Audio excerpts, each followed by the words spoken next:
سامعین ناظرین السلام علیکم، آداب۔ انفیکشن کنٹرول سوسائٹی کے صحت.net چینل سے آپ کا میزبان ڈاکٹر حسن نواب آپ سے مخاطب ہے۔ ڈپریشن کے بارے میں معلومات آپ تک پہنچائی جا رہی ہیں۔ گرچہ ڈپریشن ایک نفسیاتی بیماری ہے، لیکن بدقسمتی سے ہمارے معاشرے میں اسے پاگل پن سمجھ کر علاج کروانے میں شرمندگی محسوس کی جاتی ہے، حالانکہ ایسا نہیں ہے۔ اس زمن میں مختلف مثالیں موجود ہیں۔ مثلاً بعض نامور افراد جو کہ ڈپریشن میں مبتلا رہے، انہوں نے اسے مرض سمجھ کر علاج کروایا اور کیفیت سے باہر نکل آئے۔ اورن ولسن ایک معروف بالی ووڈ کے اداکار، جن کا کہنا ہے کہ وہ ڈپریشن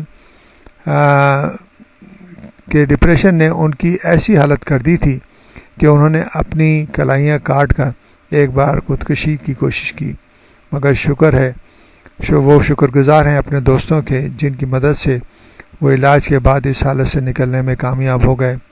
بالی ووڈ کی ایک اور معروف ہیروئن کیتھرین زین جونز نے ہالی ووڈ کی ایک اور معروف ہیروئن کیتھرین زینا جونز نے بھی 2011 نے اپنے ڈپریشن کی انتہائی شکل اور بائی پولر ڈسارڈر کا اظہار کر کے ایک جرأت مندانہ کام کیا اور باقاعدہ علاج کے عمل سے گزر کر عروبہ صحت ہونے میں کامیاب ہوئیں۔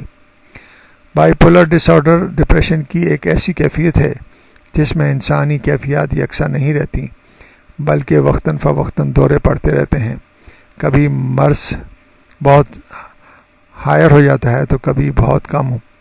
پڑوسی ملک کی اداکار ہدایت کار کرن جوہر نے بھی اپنے 1.5 سالہ ڈپریشن میں گزارے گئے ایام پر بھارتی ٹی وی کو انٹرویو دیتے ہوئے کہا کہ حالت ڈپریشن میں میری زندگی کا تاریک ترین دور تھا۔ تب میں خود کو مجبور، لاچار اور افسردہ سمجھتا تھا اور ممبئی چھوڑ کر چلا جانا چاہتا تھا، لیکن پھر معالج سے رجوع کیا اور طویل علاج کے بعد اب اس حالت سے باہر ہوں۔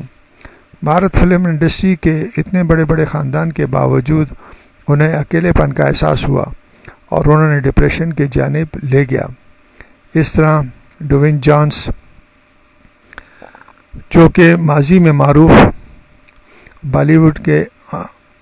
ہالی ووڈ کے معروف فلم اسٹار بھی ہیں، خود بتاتے ہیں کہ 2014 میں وہ کئی مرتبہ ڈپریشن کی حالت سے گزرے۔ برطانوی کرکٹ ٹیم کے معروف آل راؤنڈر کھلاڑی بھی کرکٹ سے ریٹائرمنٹ کے بعد طویل عرصے تک ڈپریشن کا شکار رہے۔